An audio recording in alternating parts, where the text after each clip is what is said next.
Guys আমরা যাক পোনা দেখছি সেই পোনাটা আপনাদের দেখাবো। দেখেন এই রৌদ্রোজ্জ্বল বিকেলবেলা এই বিলের ভিতরে কোথায় গেল সে পোনা। সাউন্ড পেলে চলে যাবে না।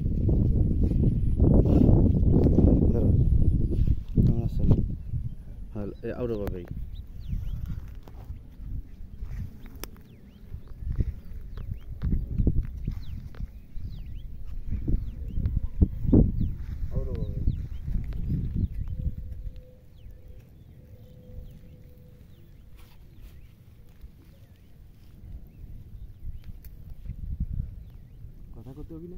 কথা তো কব কি হিরে কব, কষ্ট হয়ে যাচ্ছে।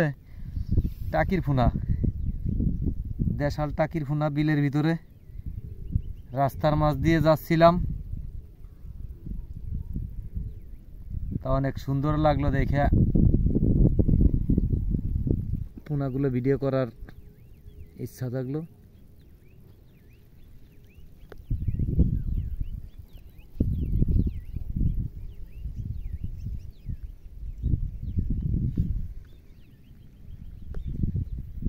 কেমন হবে না?